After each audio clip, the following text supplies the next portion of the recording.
우리 하나님께 감사의 박수 올려드리겠습니다.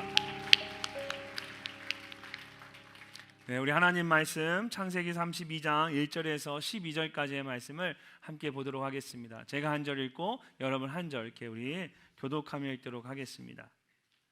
야곱이 길을 가는데 하나님의 사자들이 그를 만난지라.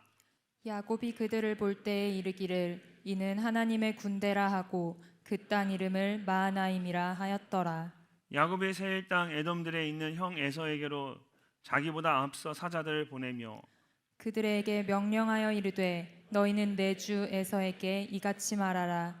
주의 종 야곱이 이같이 말하기를 내가 라반과 함께 거류하며 지금까지 머물러 있었사오며 내게 소와 나귀와 양떼와 노비가 있으므로 사람을 보내어 내 주께 알리고 내 주께 은혜 받기를 원하나이다 하라 하였더니 사자들이 야곱에게 돌아와 이르되 우리가 주인의 형 에서에게 이른즉 그가 400명을 거느리고 주인을 만나려고 오더이다. 야곱이 심히 두렵고 답답하여 자기와 함께한 동행자와 양과 소와 낙타를 두 떼로 나누고 이르되 에서가 와서 한 떼를 치면 남은 한 떼는 피하리라 하고 야곱이 또 이르되 내 조부 아브라함의 하나님 내 아버지 이삭의 하나님 여호와여 주께서 전에 내게 명하시기를 내 고향 내 족속에게로 돌아가라 내가 내게 은혜를 베푸리라 하셨나이다. 나는 주께서 주의 종에게 베푸신 모든 은총과 모든 진실하심을 조금도 감당할 수 없사오나 내가 내 지팡이만 가지고 이 요단을 건넜더니 지금은 두 때나 이루었나이다. 내가 주께 간구하오니 내 형의 손에서 에서의 손에서 나를 건져내시옵소서. 내가 그를 두려워함은 그가 와서 나와 내 처자들을 칠까 겁이 나기 때문이니이다. 주께서 말씀하시기를 내가 반드시 내게 은혜를 베풀어 내 씨로 바다에 셀 수 없는 모래와 같이 많게 하리라 하셨나이다. 아멘. 우리 서로 인사하며 앉을 때에 사랑합니다, 축복합니다. 우리 서로 축복하며 인사하고 앉겠습니다. 사랑합니다, 축복합니다.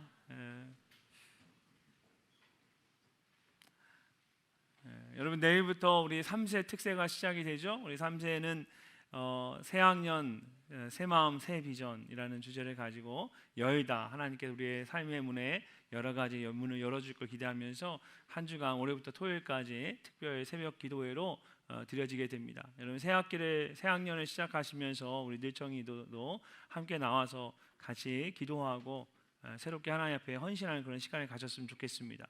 학교 다니는 학생들뿐만 이미 졸업해서 이제 취업하고 있는 우리 청년들도 올 한 해를 하나님께 좀 구별하여 드리면서 함께 나와서 기도하면서 하나님께 이렇게 도우심을 구하고 하나님의 은혜를 구하면 하나님께서 올 한 해 큰 은혜를 우리에게 부어 주실 줄로 믿습니다.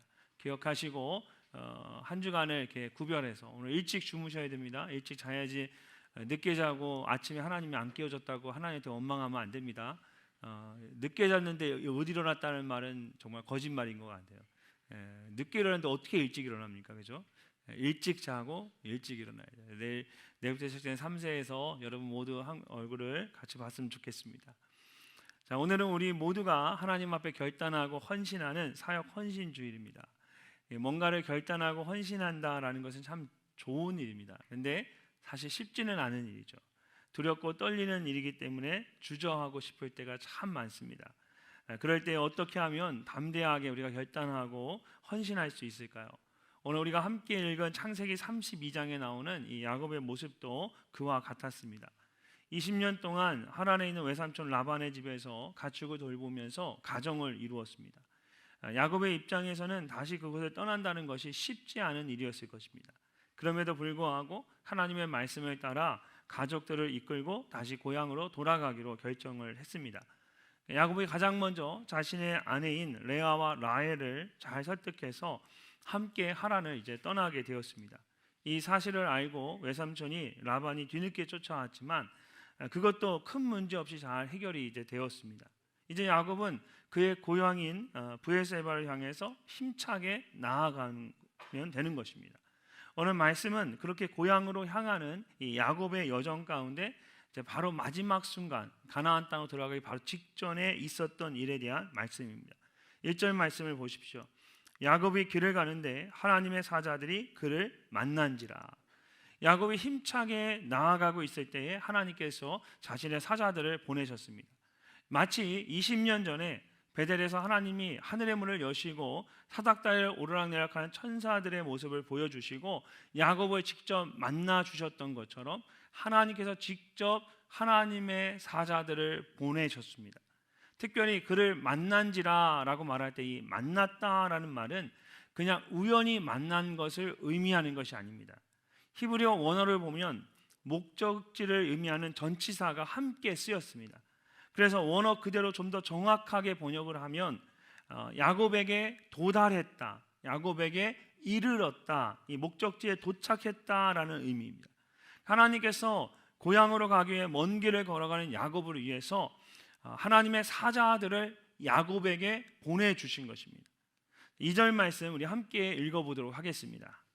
야곱이 그들을 볼 때에 이르기를 이는 하나님의 군대라 하고 그 땅 이름을 마하나임이라 하였더라. 아멘. 야곱이 그 하나님의 사자들을 보고 깜짝 놀랐습니다. 그러면서 이는 하나님의 군대라 이렇게 말합니다. 우리가 가진 개역 개정이 성경에는 군대라고 번역이 되어 있지만 사실 히브리어 단어가 가지고 있는 원래의 뜻은 군대가 주둔하는 곳, 진영 또는 진지를 말하는 것입니다. 그래서 영어 성경에는 하나님의 군대라는 이 말씀이 God's camp, God's host, 하나님이 주둔하시는 곳, 하나님이 호스트하시는 곳 이렇게 되어 있습니다. 근데 가장 중요한 것은 이 말이 두 개의 진영을 의미한다, 복수로 쓰였다라는 겁니다. 그래서 더 정확하게 번역을 하면 하나님의 두 군대라 두 진영이다 이렇게 해야 합니다. 그렇다면 이것이 무엇을 의미할까요? 여러분 두 진영, 두 군대라는 뜻은 왜 두 진영이라고 했을까요? 이 말은 한 곳에 머무르는 것이 아니라 두 진영을 오고 가면서 계속해서 움직이는 것을 의미합니다. 그냥 가만히 있는 것이 아니라 역동적으로 액티브하게 움직이면서 활동할 준비를 이미 다 끝내고 레디하고 왔다 갔다 하고 있는 겁니다. 야곱이 처음 하나님의 사닥다리를 봤을 때에 천사들이 사람들의 기도의 제목을 가지고 그 사닥다리 위를 오르락내리락 하는 것을 봤던 것처럼 고향으로 가는 그 야곱의 여정을 지키기 위해서 두 진영 사이로 오고 가는 그런 하나님의 군대를 본 것입니다. 근데 좀 더 정확하게 말하면 하나님께서 야곱으로 하여금 그것을 보게 하셨습니다. 그와 함께 하면서 그를 지키고 그를 인도하는 하나님의 군대를 야곱으로 하여금 보게 하신 것입니다. 열왕기하 6장을 보면 아람 군대가 엘리사 선지자를 잡으려고 할 때에 이 엘리사의 종 게하시가 수많은 말과 군대가 성을 에워싼 것을 보고 두려워 떨었습니다. 그때 엘리사가 우리와 함께한 자가 적들보다 훨씬 더 많다라고 말하면서 하나님께 기도하기를 하나님 나의 종 게하시의 눈을 열어주십시오 라고 기도했습니다. 그러자 그의 눈이 확 열리면서 자신들을 에워싸고 있는 하나님의 불말들과 불병거들을 보게 되었습니다. 이처럼 하나님께서 야곱의 눈을 열어서 하나님의 군대를 보게 하신 것입니다. 이번 한 주간 3세 특세를 통해서 하나님 앞에 간절하게 기도할 때에 하나님께서 여러분의 영적인 눈을 열어주셔서 여러분의 인생 가운데, 여러분의 삶 가운데, 직장 가운데 여러분과 함께 하시고 지키시고 인도하시는 하나님의 군대를 보게 하시기를 주의 이름으로 축복합니다. 우리의 눈이 가려져서 보지 못할 뿐이지 하나님은 늘 살아계셔서 우리와 함께 하십니다. 여러분의 인생 가운데 늘 동행하시고 여러분을 지키고 계십니다. 하나님께서 야곱에게 그 눈을 열어서 하나님의 군대를 보게 하셨습니다. 그런데 야곱이 어떻게 했습니까? 그 군대를 보게 했음에도 불구하고 야곱이 말씀을 보면 답답해하고 두려워했습니다. 그래서 고향으로 들어가는 이 마지막 경계에서 더 이상 나아가지 못하고 주저하고 있었습니다. 이렇게 마지막 결단의 자리에서 더 이상 망설이지 않고 담대하게 결단하려면 우리가 어떻게 해야 할까요? 가장 먼저 하나님 앞에 나의 연약함을 인정해야 합니다. 나의 연약함을 인정할 수 있어야 합니다. 오늘 말씀을 보면 야곱이 고향으로 들어가는 그 마지막 경계에서 더 이상 나아가지 못하고 멈춰섰습니다. 그리고는 자신을 대신해서 사자들을 보냈습니다. 그들은 형 에서에게 야곱의 말을 전할 메신저, 사신이었습니다. 4절 5절 말씀 우리 함께 한번 읽어보도록 하겠습니다. 그들에게 명령하여 이르되 너희는 내 주 에서에게 이같이 말하라. 주의 종 야곱이 이같이 말하기를 내가 라반과 함께 거류하며 지금까지 머물러 있었사오며 내게 소와 나귀와 양떼와 노비가 있으므로 사람을 보내어 내 주께 알리고 내 주께 은혜 받기를 원하나이다 하라 하였더니. 아멘.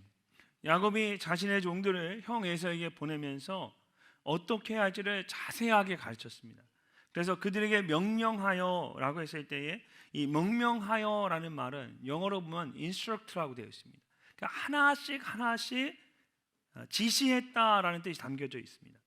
어떻게 행동하고 말해야 할지를 정확하게 구체적으로 하나씩 지시를 했던 겁니다. 근데 그 중에 가장 중요한 것이 뭐였냐면 이 호칭에 대한 것이었습니다.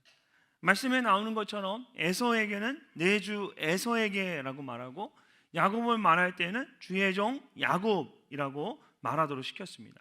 그러면서 라반과 함께 하란에 머물러 있어야만 했고 또 이제는 많은 가축들을 가지고 있어서 아무것도 필요 없다라는 사실을 전하도록 했습니다.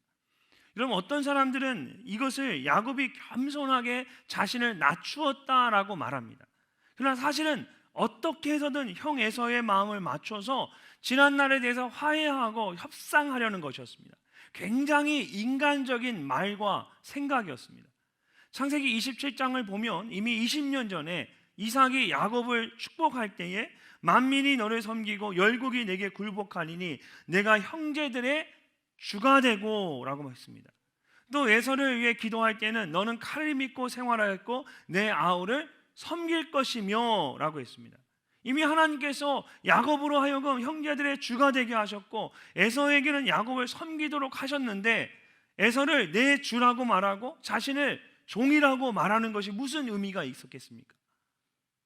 형 에서의 그 마음을 얻기 위한 그냥 인간적인 생각과 말이었을 뿐입니다. 6절 말씀을 보면 사신들이 돌아와서 야곱에게 말합니다. 우리가 주인의 형 에서에게 이른즉 그가 400명을 거느리고 주인을 만나려고 오더이다. 형 에서가 400명을 데리고 야곱에게 달려오고 있었습니다. 한 10명 정도라면 몰랐겠지만 400명이 함께 온다고 말을 들으니까 이 야곱의 마음 가운데 여러 가지 상상이 생기는 겁니다. 그러면서 그 마음 가운데 큰 두려움이 찾아왔습니다. 자, 7절과 8절 말씀을 보십시오. 야곱이 심히 두렵고 답답하여 자기와 함께한 동행자와 양과 소와 낙타를 두 떼로 나누고 이르되 에서가 와서 한 떼를 치면 남은 한 떼는 피하리라 하고 야곱의 마음이 심히 두렵고 답답했습니다. 두렵다라는 말에는 크게 놀랐다라는 뜻이 포함되어 있습니다. 에서가 400명이나 되는 사람들을 데리고 오고 있다는 소식을 듣고 야곱이 크게 놀라며 두려움에 빠진 것입니다.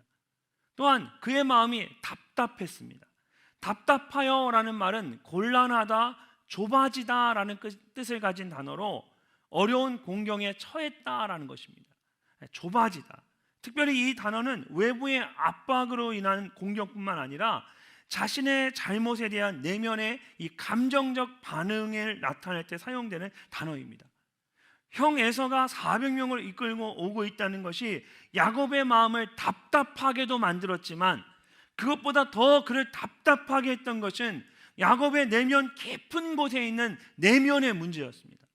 그것은 20년 전에 아버지 이삭을 속여서 형 에서를 속여서 형에게 주어질 장자의 축복을 빼앗았던 것이었습니다.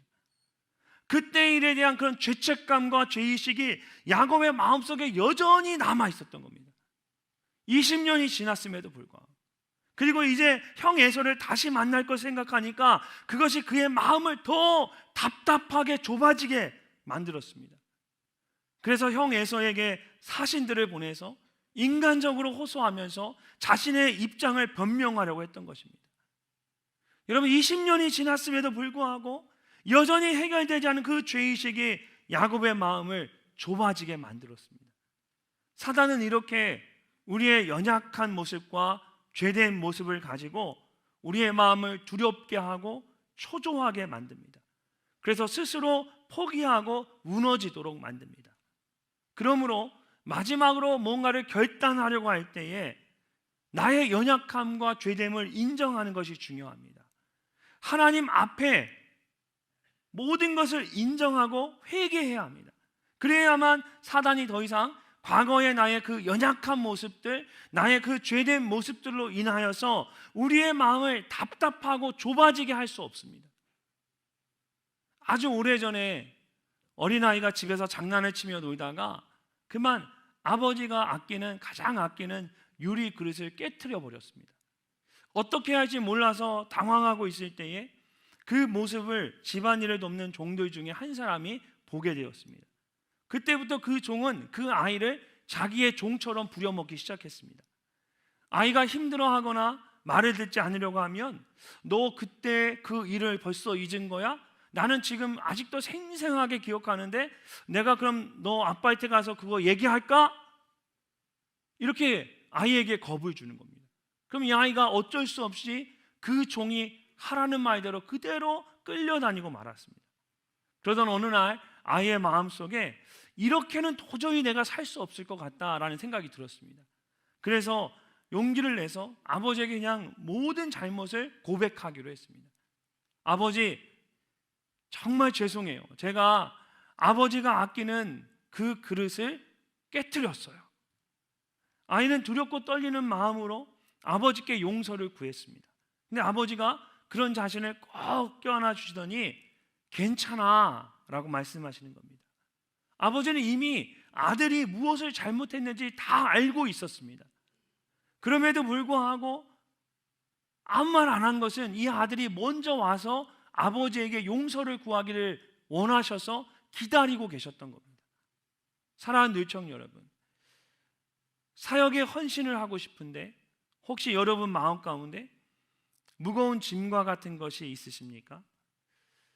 나도 주의 일을 좀 하고 싶은데, 나도 뭔가 쓰임 받고 싶은데, 나 같은 사람이, 나는 정말 하나님 앞에 부끄러운 삶을 많이 살았는데 또 내 안에 부끄러운 것이 있어서 야곱처럼 나의 그런 부끄러운 면 때문에 하나님 앞에 주저하고 망설이고 있지는 않으십니까? 성경은 우리에게 이렇게 말씀하고 있습니다. 만일 우리가 우리의 죄를 자백하면 그는 미쁘시고 의로우사 우리의 죄를 사하시며 우리를 모든 불의에서 깨끗하게 하실 것이요. 우리가 하나님께 우리의 연약함과 죄됨을 고백하면 하나님께서 우리의 모든 죄를 용서해 주실 뿐만 아니라 모든 불의한 것으로부터 우리를 깨끗하게 하십니다. 더 이상 사단이 우리를 종처럼 부려먹지 못하도록, 우리의 마음을 좁아지게 해서 아무것도 하지 못하도록, 우리를 묶어두지 못하도록 하신다라는 겁니다. 우리가 우리의 연약함을 고백하지 않고 우리의 죄됨을 고백하지 않으면 사단은 계속해서 여러분에게 야, 너 같은 사람이 뭘 해? 너 같은 사람이 무슨 목자를 해? 너 같은 사람이 무슨 교육 목자를 해? 너 같은 사람이 무슨 축복의 통로야, 블레싱이야? 사단은 끊임없이 여러분에게 그 죄됨을 가지고 여러분 마음을 계속해서 짓누를 겁니다. 야곱이 20년을 넘게 그 문제로 씨름했습니다. 하나님 앞에 나와서 나의 연약함과 죄됨을 인정하고 또 귀하게 쓰임받는 늘청이들이 되시기를 주의 이름으로 축복합니다. 두 번째로 우리는 하나님을 전적으로 신뢰해야 합니다. 자, 9절 말씀을 함께 읽어보도록 하겠습니다. 야곱이 또 이르되 내 조부 아브라함의 하나님 내 아버지 이삭의 하나님 여호와여, 주께서 전에 내게 명하시기를 내 고향 내 족속에게로 돌아가라, 내가 내게 은혜를 베풀리라 하셨나이다. 아멘. 우리가 가진 개역 개정 성경에는 야곱이 또 이르되라고 이렇게 말씀이 시작되는데, 사실 이 말은 야곱이 기도했다라는 말입니다. 그래서 다른 성경들을 보면 모두 야곱이 기도를 드렸다라고 되어 있습니다. 9절부터 12절까지는 야곱의 기도문입니다. 야곱은 고향으로 들어가는 그 마지막 경계에서 하나님께 기도했습니다. 하나님께서 내게 명령하셔서 내가 고향으로 돌아가는 것이고 하나님께서 내게 많은 은혜를 베푸셨다라고 말합니다. 그러면서 형 에서의 손에서 나를 구원해 달라고 간절하게 기도했습니다. 야곱이 하나님께 기도하는 것만을 보면 하나님을 전적으로 신뢰하는 것 같습니다. 그런데 기도한 후에 야곱의 모습을 보면 그의 기도와 실제의 모습이 많이 다르다라는 걸 알 수가 있습니다. 이런 13절부터의 말씀을 보면 야곱이 자신에게 있는 가축들 중에 형 에서에게 선물로 줄 것들을 따로 구별했습니다. 14절과 15절에 나오는 가축들의 수를 합해보면 형 에서에게 주려고 구별한 가축의 수가 무려 580마리였습니다. 선물이라고 하기에는 너무 많은 엄청난 숫자의 가축이었습니다. 그러니까 형 에서의 마음을 누그러뜨리고 화해의 협정을 맺기 위한 조공이라고 할 수 있습니다. 자, 16절부터 18절까지의 말씀을 우리 함께 한번 읽어보도록 하겠습니다. 그것을 각각 때로 나누어 종들의 손에 맡기고 그의 종에게 이르되 나보다 앞서 건너가서 각 때로 거리를 두게 하라 하고 그가 또 앞선 자에게 명령하여 이르되 내 형 에서가 너를 만나 묻기를 내가 누구의 사람이며 어디로 가느냐 내 앞의 것은 누구의 것이냐 하거든 대답하기를 주의 종 야곱의 것이요 자기 주 에서에게로 보내는 예물이오며 야곱도 우리 뒤에 있나이다 하라 하고. 아멘. 여러분, 야곱이 그 모든 가축들을 한꺼번에 에서에게 보내지 않고 세 그룹으로 나눴습니다. 그리고 서로 일정한 간격을 유지해서 에서에게 가도록 했습니다. 이렇게 한 것은 선물 행렬이 차례차례 형에게 도착을 해서 단 한 번의 기쁨으로 끝나는 것이 아니라 계속해서 기쁨이 반복될 수 있도록 하기 위해서였습니다. 또한 만약의 경우 에서가 선물을 받지 않고 이 종과 가축을 죽인다면 뒤에 있는 종과 가축이 피할 시간을 벌기 위한 것이었습니다. 하나님은 정말 진실하고 신실하십니다. 나를 지켜주셨습니다. 내게 은혜를 베푸셨습니다 라고 기도했으면서도 여전히 자신의 머리를 믿고 인간적인 꾀를 내는 야곱의 모습을 볼 수가 있습니다. 우리가 기도하기 전에는 염려하고 걱정할 수 있습니다. 그러나 우리가 기도했다면, 온전히 하나님을 신뢰하며 기도했다면 기도한 후에는 염려하고 걱정하면 안 됩니다. 여러분, 기도는 하나님께 모든 것을 맡기겠다라는 거예요. 우리가 정말 원적으로 하나님을 신뢰하며 기도했다면 기도한 후에는 우리의 마음이 평안해져야 하고 하나님께 모든 것을 맡길 수 있어야 합니다. 근데 야곱은 말로는 하나님을 신뢰한다 말하고, 하나님이 내게 은혜를 베푸셨다 말하고, 하나님이 나를 구원해달라고 말하고, 하나님이 나를 지켜달라고 말했지만 기도한 후에 돌아서서 바로 야곱이 한 일은 자신의 가축을 구별해서 에서에게 보내는 일이었습니다. 그리고 자신이 피할 수 있는 피할 길을 마련하는 거였습니다. 야곱은 하나님을 신뢰한다라고 말하지만 전적으로 신뢰하지 못하고 있었던 겁니다. 19절과 20절 말씀을 보면 야곱의 그런 그의 속내를 그대로 야곱이 드러냅니다. 그 둘째와 셋째와 각대를 따라가는 자에게 명령하여 이르되 너희도 에서를 만나거든 곧 이같이 그에게 말하고 또 너희는 말하기를 주의 종 야곱이 우리 뒤에 있다 하라 하니 이는 야곱이 말하기를 내가 내 앞에 보내는 예물로 형의 감정을 푼 후에 대면하면 형이 혹시 나를 받아주리라 함이었더라. 여러분, 야곱의 마음을 야곱이 말하는데 형의 마음을 푸는 자가 누구입니까? 나예요. 내가 내 앞에 보내는 내 예물로 내 형의 감정을 푼 후에 형을 대면하여 만나면 그런 다음에 혹시라도 나를 받아주지 않겠느냐. 야곱이 기도한다 말하면서도 여전히 자신을 의지하고 염려와 근심 가운데 파묻혀 있습니다. 사랑하는 늘청 여러분, 이것이 야곱의 인간적인 아주 어리석고 연약한 모습입니다. 야곱은 하나님을 신뢰한다 말하면서도 여전히 의심과 두려움 가운데 있습니다. 그래서 눈에 보이는 인간적인 방법을 생각하고 스스로 피할 길을 찾으려고 했습니다. 이런 마음으로는 무언가를 결단하고 헌신할 수가 없습니다. 지난 주일에 한 성도님이 저에게 찾아오셔서 기도를 받으셨습니다.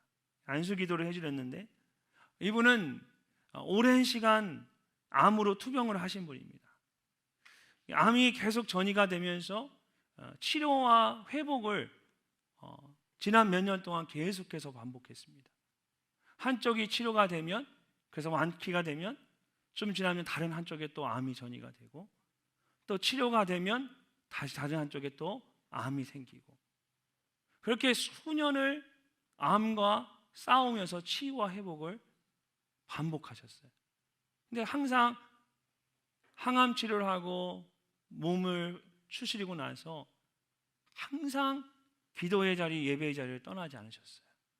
그 와중에도 대전에 올 때에는 늘 예배의 자리에 앉아 계셨어요. 8개월 전에도 의사에게 암이 깨끗이 치유가 되어서 더 이상 보이지 않는다라는 그런 말을 듣고 얼마나 많은 분들이, 그분을 위해 기도하는 많은 분들이 그 말을 듣고 얼마나 감사하고 기뻐했는지 모릅니다. 그런데 최근에 다시 이 암이 재발이 되었습니다. 그래서 항암 치료를 받기 위해서 서울에 있는 병원에 올라가시기 전에 기도를 받으러 오신 거예요. 한번 항암 치료를 받으면 그 약은 다시 사용할 수가 없다고 합니다. 그래서 여러 번 반복해서 항암 치료를 받으셨기 때문에 새로운 약을 또 찾아야 되는 거예요. 여러분이라면 어떻겠습니까? 보통 사람이라면 어떨까요? 아니, 저와 여러분이라면, 만약 여러분이라면 여러분 어떤 생각 들까요? 하나님이 원망스럽겠죠. 삶이 그냥 무너져 내리겠죠. 하나님, 이게 뭡니까 대체? 그럴 거예요. 근데 제가 이분을 만나는데, 기도해 드리러 가는데 누구보다 밝고 평안한 모습으로 제 앞에 앉아 계셨습니다. 그리고 저에게 이렇게 말씀하시는 거예요. 목사님, 하나님께서 저에게 지난 8개월간 소풍과 같은 시간을 주셨습니다. 얼마나 감사한지 모르겠습니다. 이제 다시 병원으로 올라갑니다. 저를 위해 기도해 주십시오. 저는 그분의 말을 들으면서 정말 큰 도전과 감동을 받았습니다. 하나님께서 저에게 8개월이라는 귀한 소풍의 시간을 주셨습니다. 어떤 사람에게는 하나님, 이게 뭡니까? 8개월밖에 못 견디도록 나를 고쳐주신 겁니까? 이러려면 왜 내게 나를 고쳐주셨습니까? 어떤 사람은 이렇게 말할 겁니다. 근데 그분에게는 그 8개월이 하나님이 내게 허락하신 소풍과 같은 너무나 귀하고 아름다운 시간이었어요. 이건 아무나 할 수 있는 고백이 아니죠. 정말 하나님을 전적으로 신뢰하는 사람만 할 수 있는 고백입니다. 사랑하는 내청 여러분, 여러분의 마음 가운데 두려움이 있으십니까? 야곱처럼 하나님께 기도하면서도 인간적인 염려와 생각이 계속해서 여러분의 마음 가운데 있으십니까? 어떤 사람들은 내가 아직 무언가를 주를 위해 하기에는 너무나 부족하고 준비가 안 돼 있어서 내 형편이 넉넉지 못해서 나는 헌신할 수 없습니다. 나는 쓰임 받을 수 없습니다. 아직은 아닙니다 라고 말합니다. 어떤 사람에게는 그 작은 것을 가지고 비록 나는 부족하고 연약하지만 내게 있는 건 이거밖에 안 되지만 그럼에도 불구하고 내가 하나님께 쓰임 받기를 원하십니다 라고 합니다. 무엇이 문제입니까? 형편과 여건의 문제입니까? 아닙니다. 믿음의 문제입니다. 내가 얼마나 하나님을 신뢰하는가의 문제입니다. 하나님을 전적으로 신뢰함으로 또 귀하게 쓰임받는 우리 늘청이들 되시기를 주의 이름으로 축복합니다. 마지막으로 우리는 하나님 앞에 결단해야 합니다.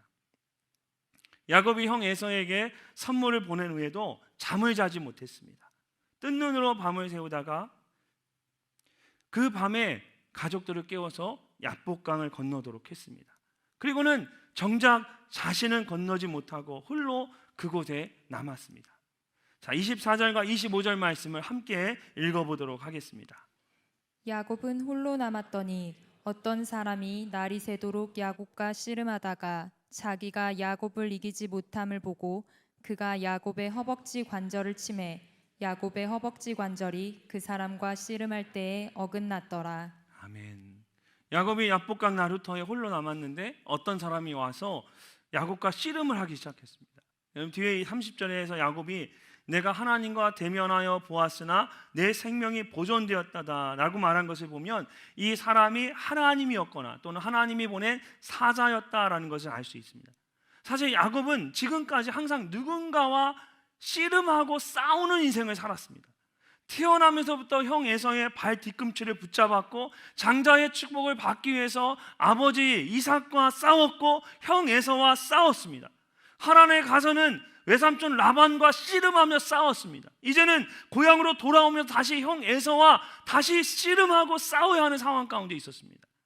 이렇게 누군가와 계속해서 씨름하던 야곱에게 하나님께서 찾아오셨습니다. 그리고는 다른 어떤 것이 아니라 다른 어떤 사람이 아니라 하나님과 씨름하도록 하셨습니다. 나와 씨름하자. 그렇게 밤새 씨름을 하다가 하나님께서 야곱의 허벅지 관절을 치셨습니다. 우리가 가진 한글 성경에는 치셨다라고 되어 있지만 사실은 만지셨다라고 해야 합니다. 그래서 영어 성경을 보면 모두 He touched, 하나님이 터치하셨습니다.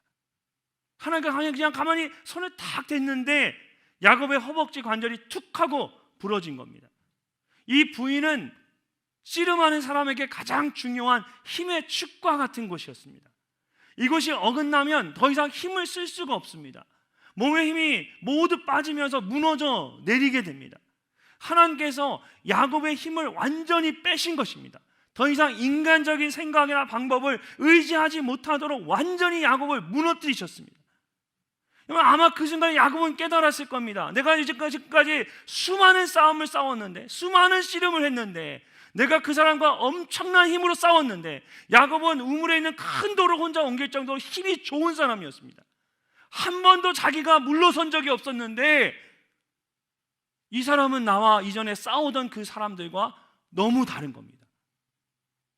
그는 그냥 와서 손을 내게 대었을 뿐인데 터치하는 그 순간 나의 힘의 근원인 뼈가 부러져 나간 겁니다.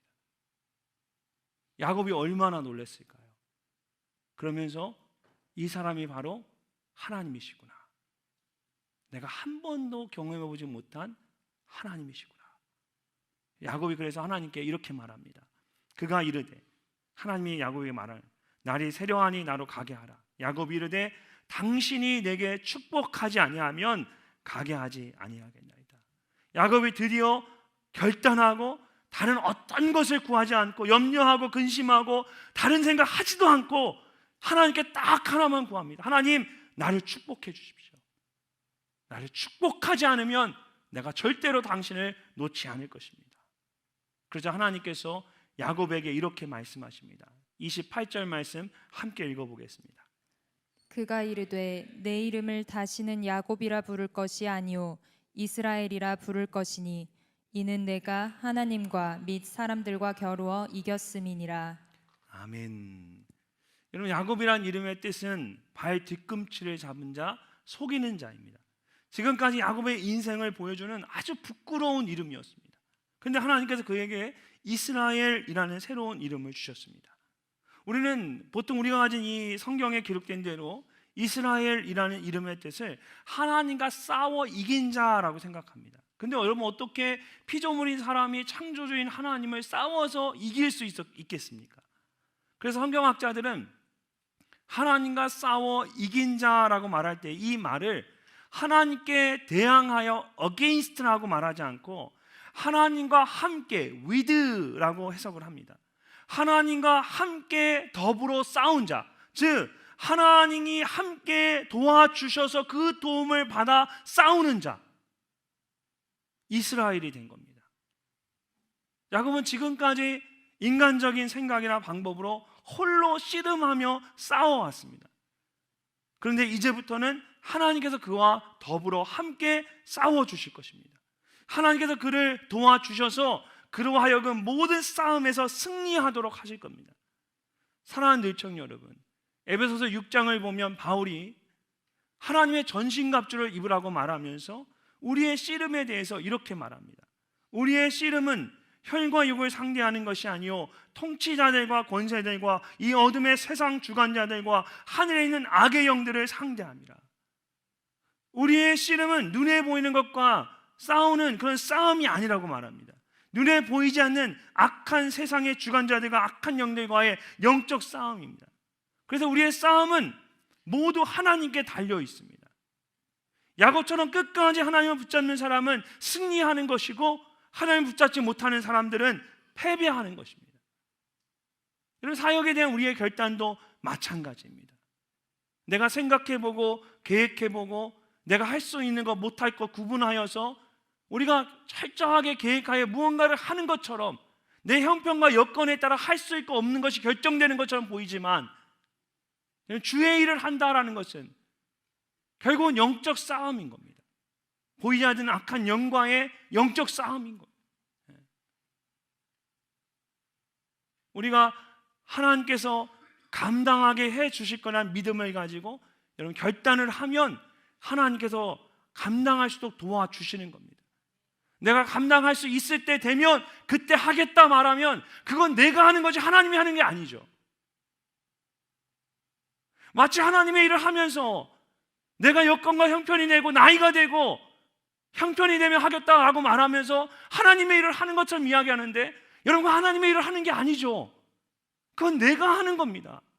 내가 할 수 있는 일, 내가 하고 싶은 일을 내가 그냥 하는 것뿐입니다. 내가 아직 준비되지 않은 것 같고, 내가 아직 부족한 것 같고, 내가 아직은 형편이 안 되는 것 같고 힘들 것 같고, 그럼에도 불구하고 하나님이 해 주실 것을 믿고 하는 것이 하나님의 일을 감당하는 거죠. 내가 하고 싶어서 하고 내가 할 수 있어서 하는 일을 가지고 여러분 마치 내가 하나님의 일을 하는 것처럼 착각하지 마십시오. 하나님의 일은 할 수 없을 때 믿음으로 결단하며 하나님 앞에 헌신하는 겁니다. 그랬을 때 그 부족한 부분을 채우시고 도우시는 하나님을 경험하는 것이 내가 하나님께 쓰임 받는 것이고 하나님의 일을 감당하는 것입니다.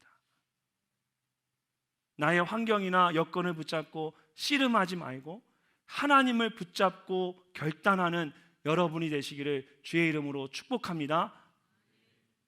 오늘은 여러분 한 분 한 분이 하나님 앞에 결단하고 헌신하는 사역 헌신 주일입니다.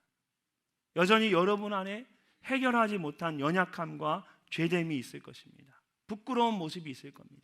하나님을 전적으로 신뢰하지 못하는 부분도 여전히 여러분 가운데 있을 겁니다. 그러나 여러분 야곱처럼 하나님께서 만져주시면 하나님을 위해 귀하게 쓰임받을 수가 있습니다. 두려움과 염려를 다 내려놓고 하나님만을 붙잡는 여러분이 되시기를 주님의 이름으로 축복합니다. 잠깐 기도하겠습니다. 하나님 아버지, 우리는 야곱과 같이 여전히 부끄럽고 부족하고 연약한 모습들이 있습니다. 그럼에도 불구하고 올 한 해를 주님 앞에 올려드리며 이 시간 함께 결단하고 헌신하기를 원합니다. 하나님께서 원하시는 것이 무엇인지, 또 하나님이 내게 기대하시는 것이 무엇인지 깨달아 알게 하여 주셔서 내가 할 수 있거나 하고 싶은 것이 아니라 하나님이 원하시는 그 일을 위하여 기쁨으로 헌신하는 우리 모두가 되게 하여 주시옵소서. 예수님의 이름으로 기도드립니다. 아멘.